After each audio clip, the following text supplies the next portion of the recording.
네, 출범 6개월을 맞은 이재명 정부의 외교 안보 성과를 짚어보겠습니다. 도움 말씀 주실 분으로 공주대학교 국제학부의 임은정 교수 나왔습니다. 교수님 어서 오십시오. 네, 안녕하세요. 네. 지난 반년 동안 이 새 정부의 국정 수행에 대한 국민들의 평가가 나왔다고 들었습니다. 그 결과가 궁금한데요.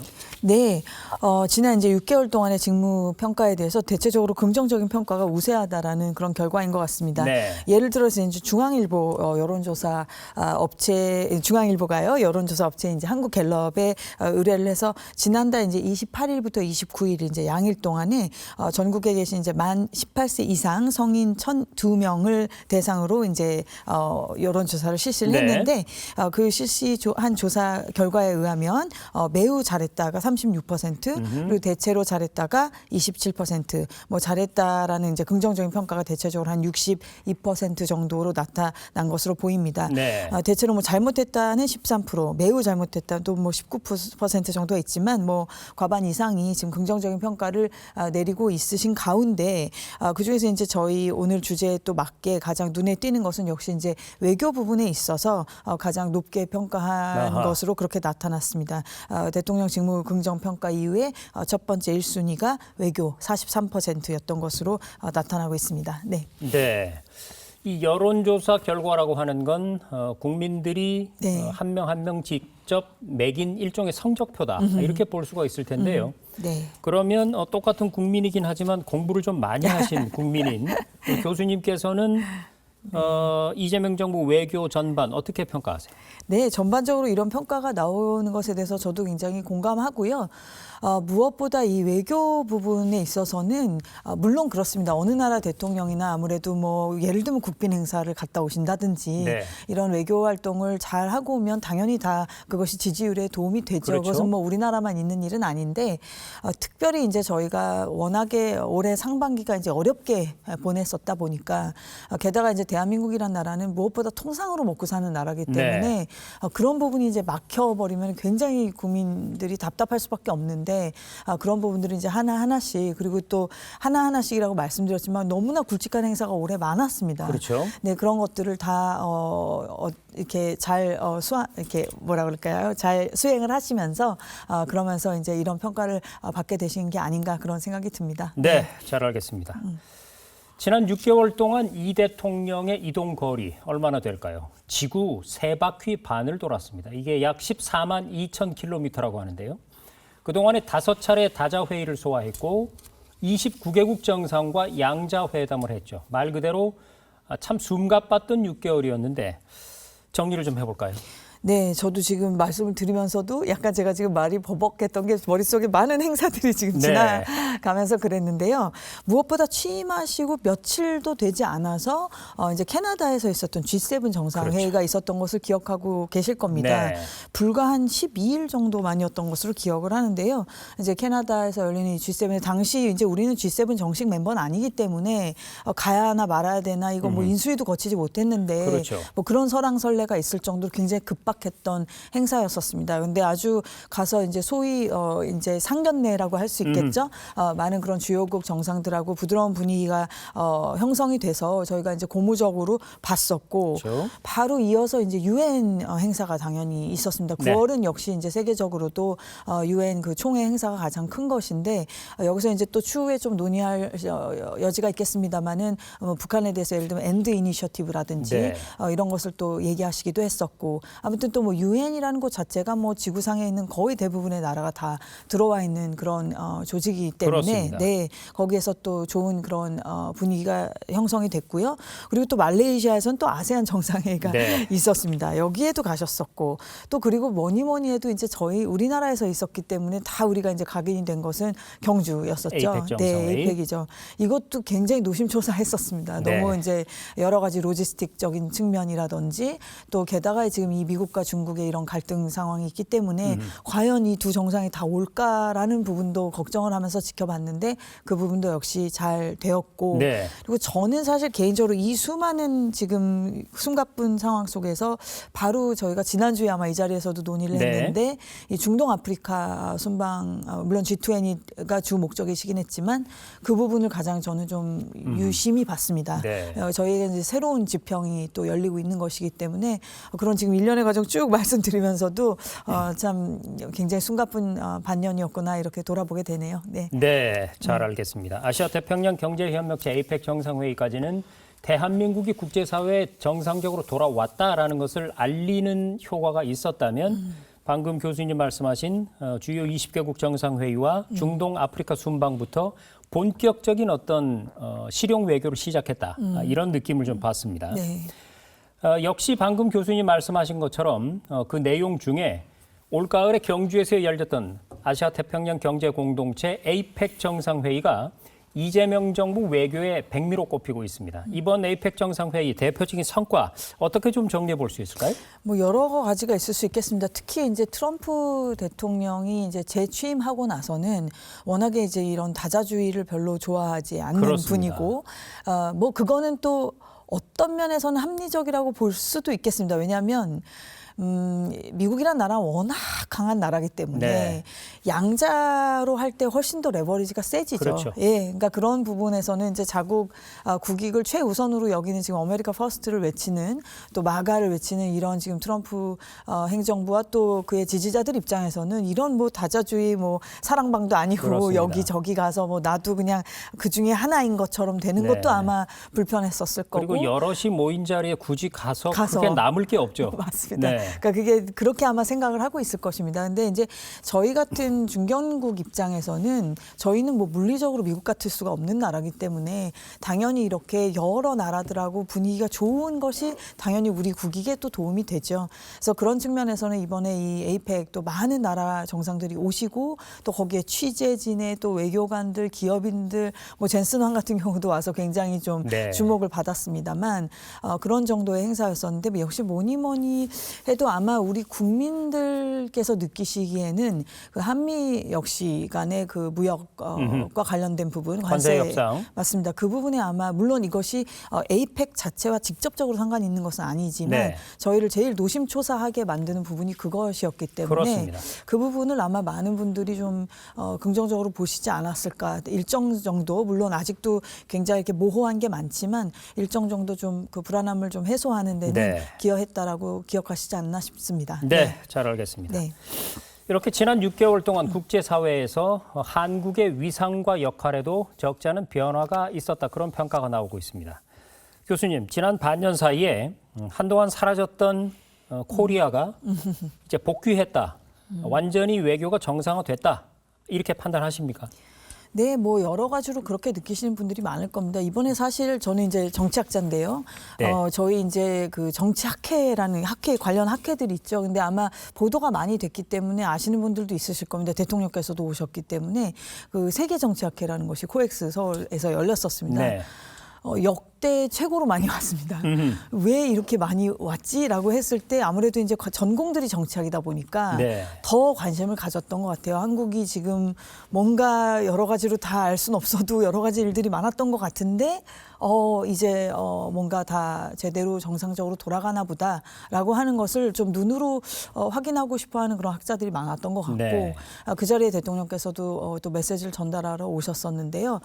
그거는 뭐 일개 그냥 학회일 뿐이지만 지금 우리가 쭉 말씀드린 것 같은 여러 그런 다자 협의체를 통해서 또 우리의 그 존재감을 다시 한번 확인할 수가 있었고 뭐니 해도 거듭 말씀드리지만 통상국가이자 북한이라고 하는 이런 존재가 있는 이런 특이한 그 구조죠. 위험국가. 맞습니다. 네. 그런 특이한 그 구조 속에 놓인 나라이니 많지 여러 나라들하고 같이 머리를 맞대는 것은 저희 국익에 절대적으로 도움이 된다고 늘 생각하고 있습니다. 네, 평가를 내려주셨고요. 그러면 이제 한미 관계를 좀 짚어볼까 합니다. 네. 트럼프 대통령 재집권 이후에 한미 동맹에 대한 어떤 불안감도 사실 존재하고 있었고 관세 협상이 길어지고 늦어지면서 거기에 대한 우려도 참 컸었는데요. 자, 그러면 이재명 트럼프 체제에서의 한미 관계 어떻게 재정립되고 있다고 보세요? 그래서 지금 트럼프 대통령을 상대하는 것은 어느 나라나 다 굉장히 힘듭니다. 네. 뭐 사실 우리가 경제학도 저희 대학에서도 가르치고 저도 배우고 했지만 뭐 아무튼 교과서에 본 적이 없는 교과서에서 본 적이 예측 없는 불가능한. 그런 개념들이 자꾸 나옵니다. 뭐 상호 관세 하나만 보더라도 엄연히 우리는 코러스 FTA라는 자유무역 협정이 있는 나라인데 네. 갑자기 어디서 개념이 있지도 않았던 그런 상호 관세라는 것이 튀어나오고 그게 뭐 우리한테만 해당하는 것도 아니었습니다만 그러다 보니까 온 나라들이 그것을 다 지금 방어하는 데에 급급했었죠. 네. 저희도 어쩔 수 없는 그런 상황이었고 그러다 보니까 뭐 비근한 예로 일본도 바로 옆에 나라도 그렇습니다만 뭐 투자를 얼마 하겠다 이런 식의 약간 이제 영어로 굳이 표현을 하자면 트랜잭셔널한 아주 거래 지향주의적인 행태를 지금 트럼프 행정부가 보이는데 이것은 뭐 아무튼 씁쓸하긴 씁쓸합니다. 이건 별로 긍정적으로 평가하고 싶지는 않고요. 네. 그러나 이제 그럼에도 불구하고 지금 우리만 이런 것을 당하는 것은 아니고 그렇죠. 전 세계가 당하고 있는 상황에서 이것을 어떻게 그래도 막을 것은 막아가면서 거기에 도움이 되게 할 것이냐가 고민이셨을 것이고 네. 거기에서 이제 3,500억 달러라는 그 숫자가 나왔고 이제 저희가 기대는 전혀 안 했었는데 그 원자력 추진 잠수함 네. 부분이 이제 그 조인트 팩트 시트에도 이제 실렸습니다. 그래서 이런 부분들을 봤었을 때 아마 이것으로 전혀 다 해결됐다고 말할 수는 없습니다. 그거는 당국에서 다 아시고 있는 일이라고 네. 보고 지난한 계속된 그 트랜잭션 거래가 계속될 것입니다. 그래서 그런 부분들을 뭐 동맹이니까 과거의 어떤 그런 그 개념을 가지고 이미 접근하기에는 트럼프 행정부가 너무 과거와는 다른 미국이기 때문에 뭐 그런 점에서는 저희 국민들의 불안도 충분히 저도 이해가 가고 특히 지금 달러 환율 하나만 보시더라도 네네. 너무 이제 불안한 마음이 큰데 아무튼지간에 좀 유연성을 발휘해 가면서 당국에서 잘 이걸 잘 그 이 항해를 암초에 부딪히지 않고 하시기를 바람하지 않습니다. 네, 주어진 환경 속에서 단추는 잘 끼운 것 같다. 그러나 앞으로도 계속해서 끼워 나가야 한다. 이런 말씀이네요. 네. 자, 그리고 친미냐, 친중이냐, 어느 쪽으로 가는 것이 옳으냐, 이런 논란 속에서 중국과의 외교도 큰 관심사였습니다. 일단, 아까도 얘기했듯이 11년 만에 시진핑 주석이 방한을 했고요. 네. 이재명 대통령과의 회담도 사실 시종일관 좀 화기애애한 분위기였는데요. 한중 관계 복원, 어떻게 평가하세요?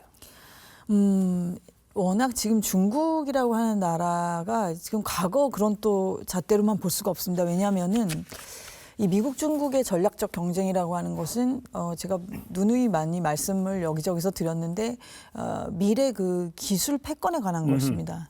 인공지능에 관한 것이고 우주 시대를 지금 이미 우주 시대가 펼쳐지고 있고요. 네. 그래서 지금까지 우리가 생각해왔던 물리적 공간에서 벌어지는 경쟁을 뛰어넘는 경쟁입니다. 따라서 미국과 중국이 손을 잡는 것 같이 또 보였다가 또 내면에서는 어차피 싸울 수밖에 없을 것이고 이런 어떤 복합적인 상황이 계속되거든요. 그래서 우리도 중국하고 마찬가지입니다. 어떻게 우리가 중국을 뭐 척지고 살아갈 수가 있겠습니까? 바로 옆에 있는 나라고. 그렇죠. 세계 최대의 어쨌든 시장 중에 하나고 그리고 우리는 역시나 북한 문제가 있기 때문에 중국의 도움이 절실하고 그러나 동시에 우리에게 여러 가지 위협이 되는 것도 우리 국민들이 제가 다 말씀드리지 않아도 네. 실생활에서 벌써 느끼시고 계실 겁니다. 그래서 이런 이 양가적인 감정들과 그 실제적인 그 양가적 가치가 지금 충돌하고 있는데요.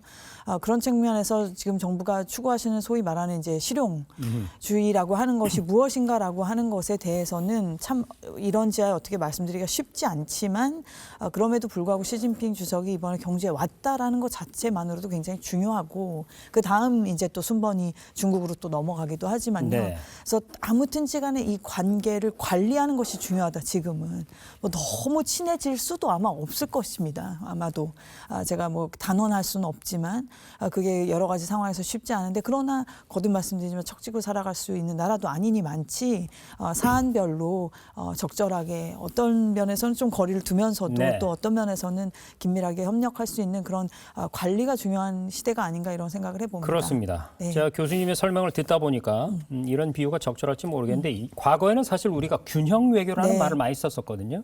균형 외교가 마치 그 외줄타기를 하는 네. 외교였다면 왜냐하면 이건 한쪽으로 치우치면 그냥 떨어져 버리니까요. 넘어지니까. 네. 하지만 실용 외교는 마치 그 양쪽에 스프링을 장착한 그래서 이쪽으로 좀 갔다가 치우쳤다 싶으면 다시 저쪽으로 네. 갔다가 어쨌든 결과적으로 균형이 잡히는 네. 뭐 그런 개념이 아닌가 생각도 들고요. 자, 중국에 이어서 일본과의 관계도 빼놓을 수가 없습니다. 이시바 총리와 셔틀 외교 복원에 나서면서 한일 관계 훈풍이 불던 중에 일본의 총리가 다카이치 사나이 총리로 바뀌는 변수가 생겼죠. 자, 한일 관계는 어떻게 정리해 볼까요? 네, 이번에 굉장히 저도 이제 일본을 전공하는 또 정치학자 중에 하나인데 일본 보고 계시는 선생님들도 많이 조금 의아하면서 놀랐던 것이 미국 가시기 전에 먼저 일본 가신 겁니다. 그렇죠. 이건 굉장히 전례가 잘 없던 일입니다. 잘하셨습니다. 이건 굉장히 잘 긍정적으로 평가하고요. 어떤 그런 리스크를 해소한다라고 하는 것이 지금 이 시대에는 굉장히 중요합니다. 뭘 크게 엄청나게 잘하지 않아도 리스크를 관리하는 것만으로도 통상국가인 우리로서는 너무 그것이 중요하기 때문에 지금 일본하고까지 이렇게 될 수는 없습니다. 그렇죠. 예, 그건 아마 다 지금 느끼시는 걸 겁니다. 특히 저 같은 경우도 우리 학생들하고 대화를 해보면 젊은 세대들이 더 그걸 잘 알고 있습니다. 그래서 그러니 많지 그걸 잘 알고 계신 것으로 알고 그래서 미국 가시기 전에 벌써 일본을 가셨다라는 것 자체가 저희 같이 일본 전공한 사람들에게도 고무적이었는데요. 그것이 벌써 이제 2년보다는 실용을 택했다. 그렇습니다. 이거를 증명했다고 봐야죠. 네, 맞습니다. 근데 이제 말씀하신 대로 이제 또 다카이치 총리가 또 들어서면서 그 총리 내각이 들어서면서 우려도 없지 않았지만 근데 저는 전반적으로 계속 긍정적으로 보는 것이 다카이치 총리도 포퓰리스트라면 포퓰리스트입니다. 그 얘기는 뭐냐면 선출된 정치인이기 때문에 대체적인 분위기라는 것을 반영하는 측면이 있을 수밖에 없고 독단적으로 갈 수가 없습니다. 그럼 지금 일본의 정서라는 것도 지금 한국하고 어떤 갈등 상황을 만든다라는 것은 별로 지지할 사람이 거의 없을 것입니다. 그래서 따라서 아마 다카이치 총리도 그 부분 잘 알고 있고 그런 부분이 지금 우리 대통령하고도 잘 그 케미 소위 말하는 케미가 잘 맞아지는 부분으로 이어지는 것이 아닌가라고 생각을 해봅니다. 네. 이렇게 미국과 중국, 일본, 러시아 이른바 4강 외교, 러시아는 뭐 지금 전쟁 수행 중이기 때문에 자, 여기를 떠나서 이제 아세안과 중동, 아프리카로까지 외교의 지평을 넓혔다는 점도 지난 6개월 동안 눈여겨볼 만한 지점입니다. 자, 교수님, 이런 외교의 확장, 이것이 우리에게 뭐 실질적으로 많은 이익을 가져다 줄까요? 그렇게 되도록 만들어요. 저 이제 다 만나시는 것도 너무 좋고 리스크 관리하는 것도 너무 좋고 또 이제 관계를 아무래도 우리는 통상국가니까 관계를 다 좋게 가져가는 것도 좋은데 이제 결국은 궁극적으로 우리 국민들께서 느끼시기에는 그래서 우리 경제에 뭐가 도움이 됐느냐. 아마 이런 질문이 이제 나올 겁니다. 아마 이제 올해가 넘어가면서 내년에 특히 지금 이제 미국하고의 당장 이 지금 투자 금액만 하더라도 어떤 식으로 어떻게 갈 것인지부터 이런 것들이 우리 환율에 미치는 영향 등등 지금 걱정들도 사실 많은 것이 사실 솔직한 심정인데요. 이제 아프리카 같은 경우 잠재력이 너무 좋은 대륙입니다. 그리고 중동은 당연히 또 말할 것도 없고 근데 이런 지역에 우리가 그 역사적으로 빚진 것이 거의 없다시피 하다라는 것이 굉장히 중요합니다. 이 나라들이 사실 갖고 있는 과거 제국주의 국가들에 대한 어떤 복잡한 마음이라는 것은 우리도 역시 고통을 겪어본 민족으로서 이해할 수 있는 부분 아니겠습니까? 근데 그런 점에서 봤을 때 한국은 굉장히 매력적이고 공격적일 수가 없고 자기들 입장에서 봤을 때는 그러니까 대단히 협력하기에 좋은 파트너이기 때문에 그런 점을 어떻게 보면 우리 국민들이 실제 느끼실 수 있는 수치로 나타날 수 있게 만드는 것이 그게 정책 당국자들의 소위 기술이시자 전문 영역이어야 한다고 생각합니다. 네, 잘 알겠습니다. 자, 지금까지 살펴온 이 외교 부문의 성과와는 달리 사실 남북 관계에서는 그렇게 뚜렷한 진전을 예상하기는 어려운 그런 상황인 것 같습니다. 취임 6개월을 맞은 이 시점에 이 남북 관계와 안보 측면은 어떻게 지금 잘 관리되고 있다고 보세요? 이 역시 이제 리스크를 관리하는 측면도 있다고 봅니다. 여러 가지 이제 군사분계선 쪽에서 이제 조치들도 있었고 그거에 대해서 정치적인 해석들은 여러 가지가 있으실 수 있겠지만 아마 이 정부의 지금 그런 포석을 놓는 것은 결국 리스크 관리라고 생각을 하고요. 그런 부분은 일정 정도 또 평가를 합니다. 그러나 이제 앞서 말씀드렸듯이 이제 그 원자력 추진 잠수함 같은 문제는 저희가 정말 수건 사업이라고 생각했던 우리나라가 한 30년 이상 그렇게 생각해왔던 부분이라서 이번에 어쨌든 합의가 도출이 됐다라고 하는 거 물론 구체적인 것은 정말 갈 길이 멉니다. 저는 또 제가 원자력을 공부를 오래 했는데 이쪽은 정말 이거 기술적인 것부터 정치적인 것, 법적인 거 풀어야 될 게 너무 많아서 사실 내일 모레 당장 원자력 추진 잠수함이 우리 손에 생기는 것도 아닙니다만 그러나 이런 합의가 만들어졌다는 것이 중요하고 그런데 이 합의를 토대로 이것이 갖는 어떤 전략적 의미 우리가 이런 잠수함을 만약에 갖게 됨으로써 어떤 대한민국의 이 지금 군사 활동 영역이 어떻게 달라지는지 그것이 전 세계적으로 어떤 의미인지까지도 좀 곱씹으면서 우리가 충분히 곱씹으면서 중장기적인 플랜을 같이 세워야 할 것이라고 그렇게 생각하고 있습니다. 네, 네, 잘 알겠습니다. 교수님과 말씀을 나누다 보니까 지난 6개월간 외교의 첫 단추를 잘 끼웠다 이런 평가가 가장 적절할 것 같습니다. 그런데 지금까지가 전력 질주로 100m 달리기를 했다면 앞으로는 이제 또 중장거리 마라톤을 준비해야 될 시기 아니겠습니까? 앞으로 이재명 정부가 마주하게 될 어떤 외교 안보상의 과제 그리고 우리는 어떻게 또 대응을 해 나가야 될까요? 저는 지금 제일 걱정되는 것은 역시 환율 문제입니다. 예, 이 경제 문제가 제일 지금 크고요. 내년에 상당한 그 위기 상황이 올 수 있다는 것에 대해서 이미 여러 전문가들이 얘기를 하고 있기 때문에 이 부분에 대한 그 리스크 관리가 반드시 선행이 돼야 될 것입니다. 지금 당장 우리가 뭐 주유할 때 벌써 느끼는 것이고 안 그래도 고물가 시대인데 지금 이 환율이 이렇게 돼버리면 일정 부분 또 수혜를 입으시는 분들도 있겠지만 지금 국가 전체적으로는 굉장히 불안감이 고조되고 네. 있는 상황이라서 이 환율 부분을 특별히 좀 신경을 쓰셔야 되지 않겠나 말씀을 드리고 싶고요.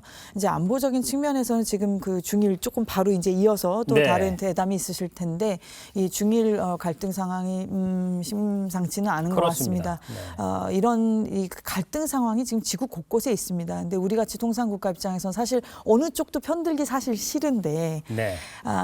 어떤 순간에 어쩌면 진실의 그 문이 열릴지도 모릅니다. 과연 어떻게 할 것이냐라고 했었을 때 그런 부분에 대해서도 내심으로는 좀 조용히 준비를 해야 합니다. 준비를 하고 우리가 숙고를 할 필요가 있는 그런 시기라고 생각합니다. 네. 네. 다음에 이어질 대담의 내용까지 예고를 해주셔서 감사드립니다. 네. 네, 지금까지 6개월이 돌아온 한국을 널리 알리는 시간이었다면 앞으로의 6개월은 날아오르는 한국을 알리는 시간이 되기를 기대해 봅니다. 지금까지 도움 말씀에 공주대학교 국제학부의 임은정 교수였습니다. 교수님 고맙습니다. 감사합니다.